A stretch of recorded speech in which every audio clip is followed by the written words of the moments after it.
Hello guys! Welcome back ulit dito sa aking channel. So for this video, pag-uusapan po natin itong si AgriBaron at kung paano po tayo magkakapag-register at kung paano po i-navigate yung application. So pag-install nyo po at pagka-open nyo sa application, itong una pong makikita ninyo. But of course, if wala pa po kayong account, ito po ang i-click ninyo, magrehistro ng account. So click nyo lang po yan. And then, ilagay nyo po dito yung account number. Ano po yung account number? So, ilagay nyo po yan yung mobile number po ninyo. Dapat po active. Tapos, you nominate a password, you confirm the password, tapos maglagay po kayo ng email address. Tapos, dito po, ayan, ilagay nyo po dito yung verification code ito. Parang captcha siya, ayan. Tapos, click nyo po ang magparehistro. Okay? Pagkatapos po, if nakapag-register na po kayo, balik po kayo dito at ilagay nyo po dito yung number na ginamit nyo po sa pag-register at yung password po ninyo. And click nyo lang po yung login ng account. Ayan siya, napaka-easy lang gumawa ng account dito. Pagkatapos nyo po mag-register, ay i-bind nyo po yung invitation code na 391725. Tapos click nyo po itong nagbubuklod. Ayan siya. Okay? So, ayan na po, makikita nyo, nandito na po tayo sa loob ng AgriBaron. So, ito po yung una nyo makikita pagkatapos nyo mag-log in. Ayan, makikita nyo dito yung kanilang Telegram group. Kailangan po natin sumali sa kanilang Telegram group kasi meron din po silang pinamimigay na code. Pagkatapos, dito sa redemption code, pag i-click natin yan, ayan, okay? Wait lang. Maglagay po tayo ng redemption code dyan. Ayan, ilalagay ko po yung redemption code or yung code sa description box. So, pakikuha na lang po, pakicopy at ilagay nyo po dito para may makuha ko po kayong mga gift. Ayan siya. So, ngayon po, if gusto na po nating pumunta doon sa loob ng application, i-click nyo lang po itong i-click upang makapasok. Ayan. Okay, tapos mararoute na po tayo doon sa mismong game ni AgriBaron. Na para lang po siyang Farmville, yung mga ganon. Ayan, so wait lang natin kasi nagdo-load pa siya. And then, yan, makikita nyo, ito na po yung land po ninyo. So basically, nostalgic siya, no, for yung kagaya ko na may nakalaro ng Farmville noon. Ayan siya. So makikita natin dito, of course, pagkalagay natin dito, dapat po mag-sign in po muna tayo. Ayan. By the way, ito po yung palitan. Magpa-pop up po kasi agad yan. Ayan siya. So, yan. So, you just familiarize kung paano yung palitan dito. But before that, dito muna tayo. Mag-sign in po muna tayo. Every day, mas okay pong mag-sign in kayo. Yan. Click po natin yan. Pag magsa-sign in kayo, ayan, click nyo po ito. Ayan, for example, today nakapag-sign ako, tomorrow, ayan, the next day. Para mabigyan po kayo ng libre. Ayan siya. Okay?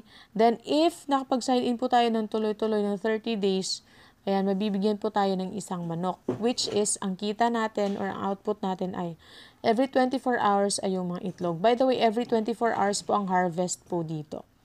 Ayan. Tapos, meron po silang diamond red packet at saka diskarte, parang guide po yan. Dito sa Diamond Red Packet, ayan, hindi pa natin yan makuha kasi gamit ko lang din po ng AgriBaron. Ayan siya. Okay. Tapos, tingnan natin dito sa diskarte. Diyan sa diskarte, makikita nyo yung mga output. So, manok plus, yung bahay ng manok plus manok, output niya ito. And then yan, then brilliant, diamond. Tapos, itong mga corn, ayan. Tapos, yung diamond, ayan, you will sell that, and then, ayan, you will get gold and coins. And then, yun yung pwede nating ma-withdraw. Okay? Ayan siya, sa GCash account.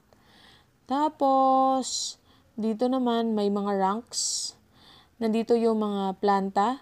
Kung ipaprocess mo na yung, yan, makikita natin dito. Pag i-process mo na yung corn mo, ayan. Okay. Tapos, nandito yung palengke. Ayan, yung tindahan, tsaka bagpak. At saka meron din po silang, ayan, meron po dito palitan.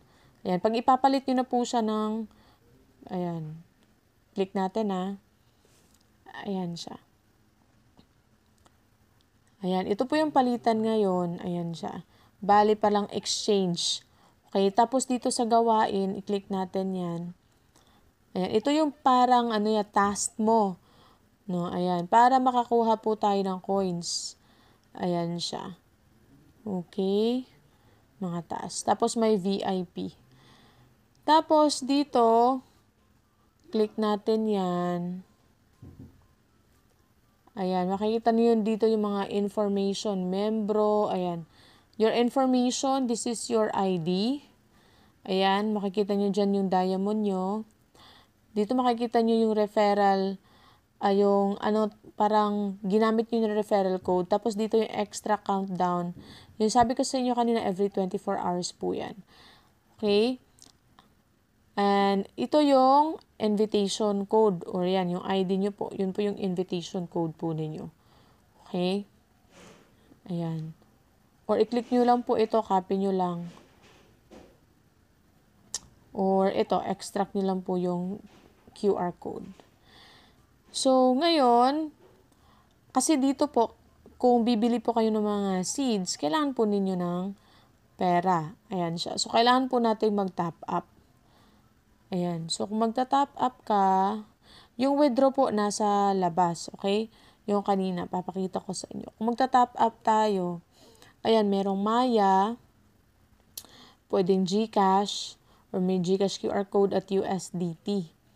So, dito, ayan, yung kasalukuyang palitan, yung pinakita ko sa inyo kanina. So, ayan, makikita po natin dito yung 53 sa Maya, sa GCash. Po na ayan, yung 53 po dyan. Ayan, so ayan, gold coins po yan. Ayan, 53 gold coins, 106 gold coins, 300 gold coins, 600, 1,500 gold coins, 2,500 gold coins, ayan, 3,000. Tapos, ilagay lang po natin dyan pala yung kung magkano yung gusto natin. So, bale, 553 gold coins is 530 pesos po yan.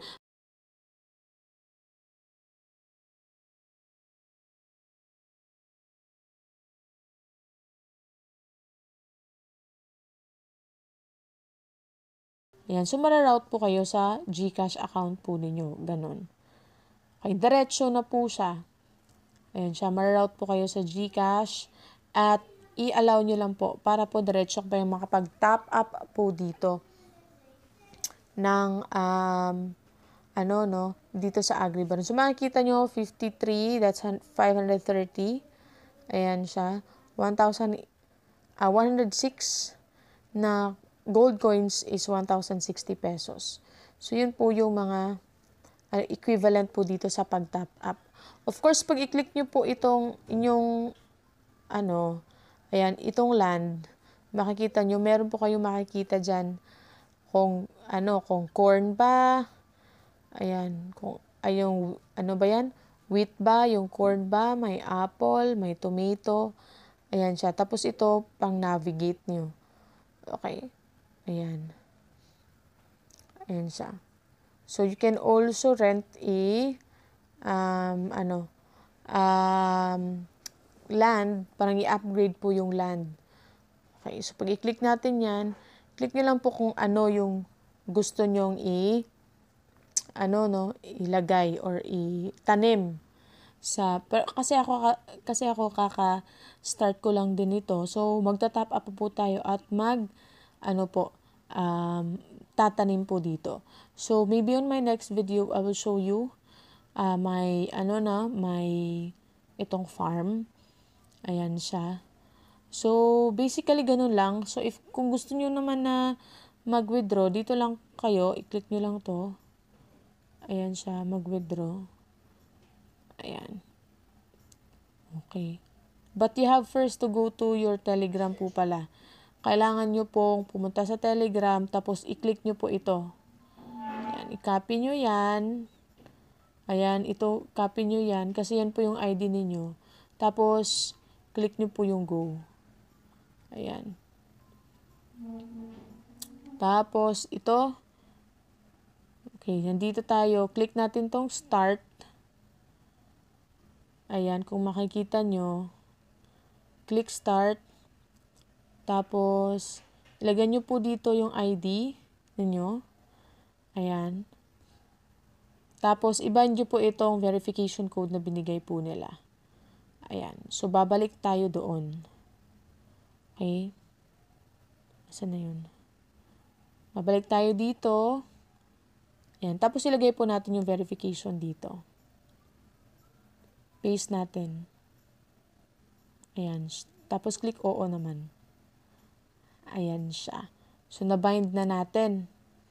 Okay? So, pwede na tayong mag-withdraw. So, ganun po yung gagawin. Pwede tayong mag-withdraw sa USDT, GCash. Ayan, makikita nyo, binding successfully na siya.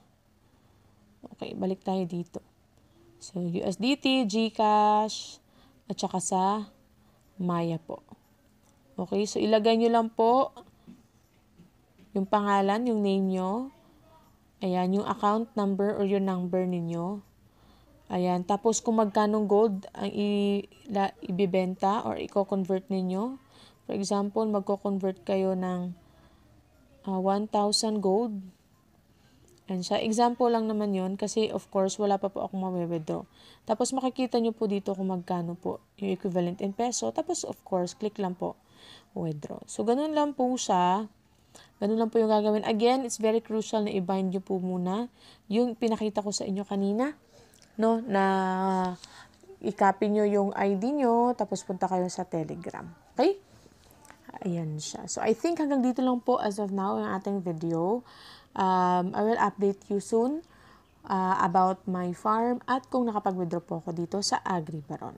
Thank you so much po for watching. Have a great day and God bless po sa inyong lahat.